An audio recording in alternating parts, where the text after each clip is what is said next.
Salut à tous, alors aujourd'hui on est dans une nouvelle configuration. On essaye le Rode, le micro. Alors aujourd'hui je voulais te parler de l'art commercial et de l'art culturel. Alors il y a quelques années j'avais regardé une série qui passait sur France Télévisions. C'était Fais pas ci, fais pas ça, je suis sûre que tu connais, c'est une série humoristique. Alors, il y avait les... Donc c'est l'histoire de deux familles, en gros. Les Le Pic, c'est une famille un peu catho, de droite, et les Boulets, c'est une famille de gauche, un peu homer, libérée. Et donc, un moment, donc les filles de la famille Le Pic, euh, donc la famille Le Pic, elle se veut quand même d'un certain statut social, tu vois, des ancêtres bourgeois, des certaines cultures. Donc la famille Le Pic, il y a une des filles qui dit qui a confondu Françoise Hardy et France Gall. Et le père leur dit, enfin, en discute avec sa femme, il dit ah non mais Françoise Hardy, elle a des musiques, des textes très poétiques et enfin le fait qu'elle confonde France Gall et Françoise Hardy, c'est qu'on a raté leur éducation musicale.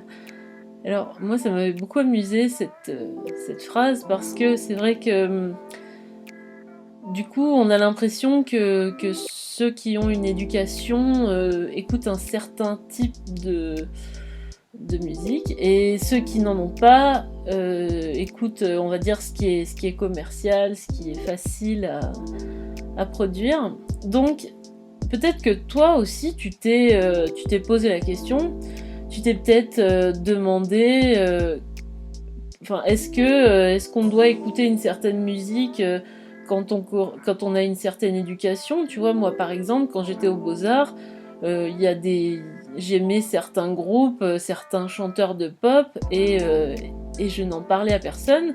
Je me cachais et tu vois par exemple les playlists en soirée quand tu passes de la musique, et ben moi enfin, je ne proposais jamais de chansons parce que j'avais extrêmement peur que les autres se moquent de moi, j'avais peur d'avoir honte enfin, de mes goûts musicaux, ça paraît totalement fou.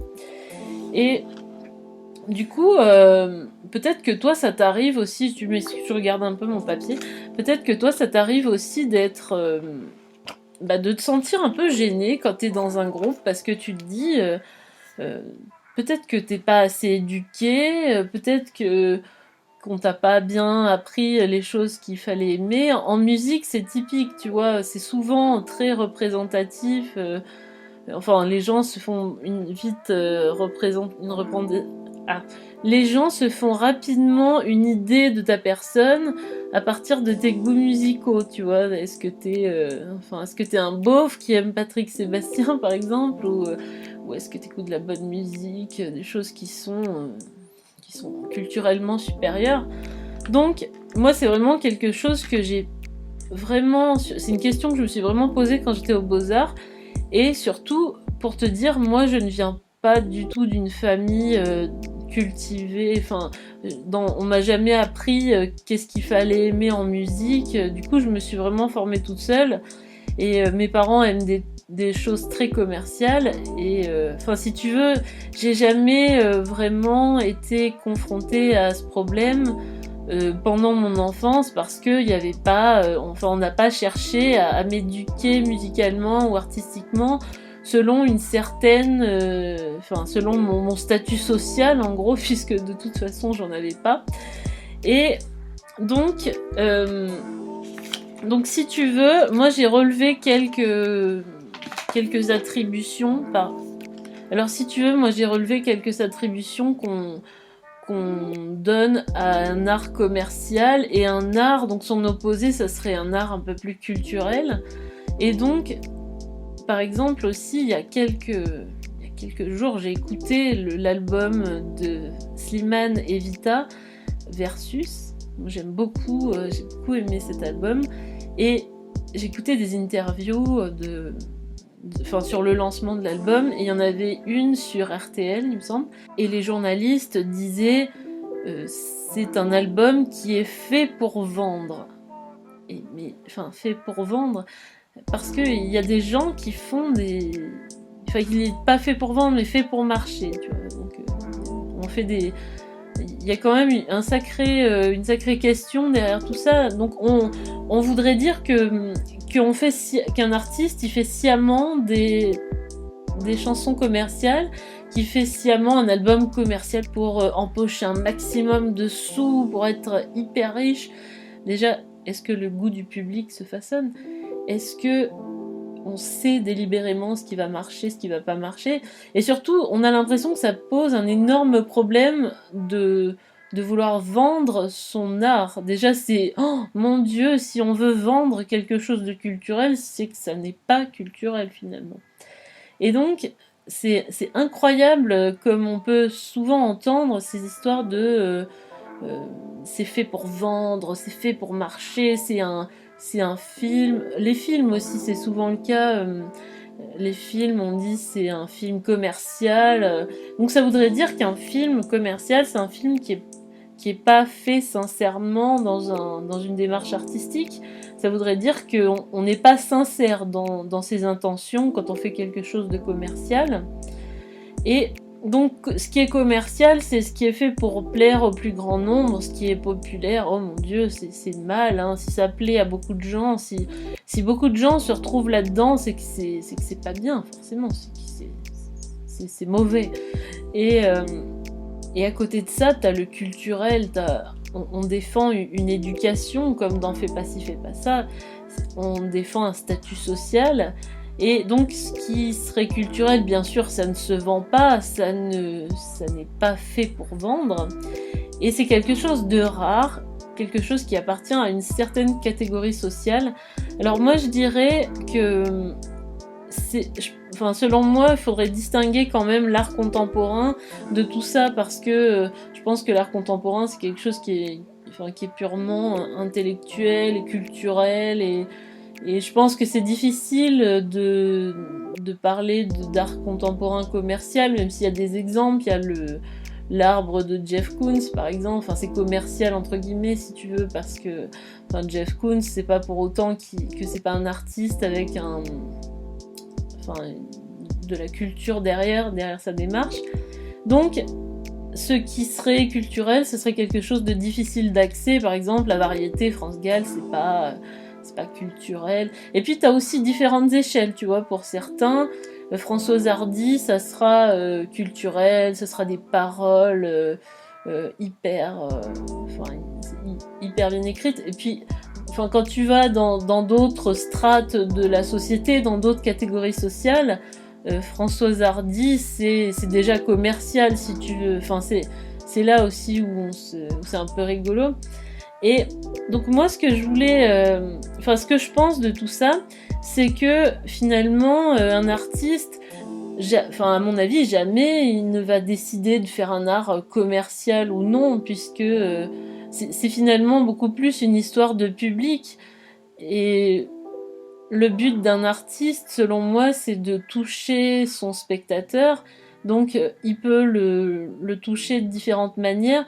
Et je pense que de donner une importance, de prendre l'art seulement sous un angle intellectuel, alors c'est un angle qui est possible, qu'il est possible d'envisager, mais c'est un peu dommage, si tu veux, parce qu'on peut être touché par une œuvre, qu'elle soit dite commerciale ou pas commerciale. D'ailleurs, le mieux, ça serait de ne pas catégoriser les œuvres d'art, mais le but, selon moi, c'est quand même de pouvoir toucher un public. Et justement, si on en touche un grand nombre, ça veut dire qu'on fait quand même une œuvre d'art qui est efficace. Donc pour moi, c'est pas du tout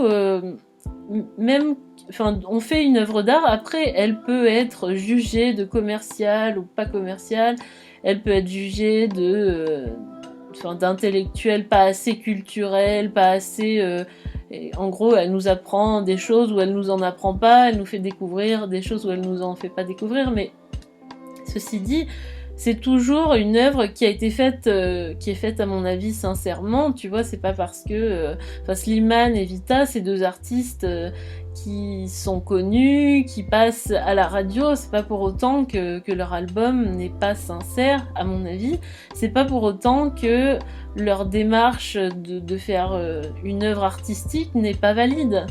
Et finalement, tu vois, moi quand j'étais aux Beaux-Arts, je me suis retrouvée dans la situation où je disais aimer quelque chose, où je disais aimer certains artistes, certains chanteurs, alors que finalement je les aimais pas vraiment, mais tu vois, enfin, j'avais peur socialement de la réaction des autres, et finalement, enfin, tu t'en viens à te demander si, ben oui, s'il faudrait pas que tu changes ta perception.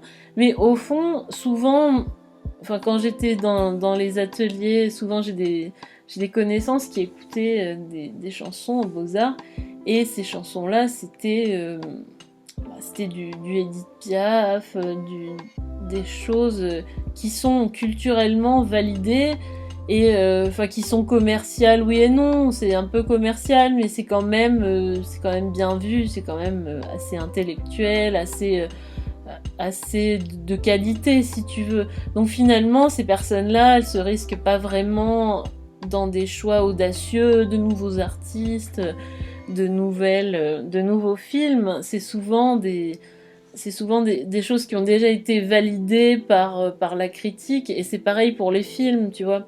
Et donc finalement on se retrouve des fois avec des personnes, moi je pense que certains de mes collègues, c'était ça aussi, des personnes qui, qui calquent le statut social qu'elles ont, ou le statut social, artistique qu'elles aimeraient avoir par rapport à leurs goûts musicaux, si tu veux. Oui, j'aime Quentin Tarantino, j'aime Martin Scorsese, mais au fond, où est la sensibilité là-dedans? Où est l'art, si tu veux? Et je pense que c'est un gros problème de confondre l'art avec le statut social. Tu as le droit d'aimer ce que tu veux, tu as le droit d'apprécier une œuvre d'art.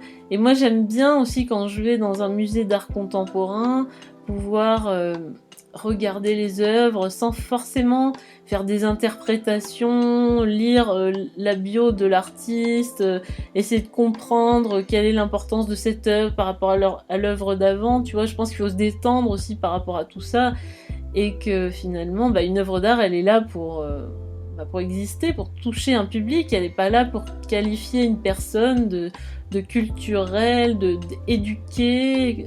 Je dirais, pour terminer, que Internet a beaucoup changé tout ça, puisqu'avant avant on était dans une minorité de personnes qui écoutaient certaines musiques et qui regardaient certains films, mais maintenant tout le monde a accès à toute la culture, tout le monde peut bénéficier gratuitement de quasiment tout.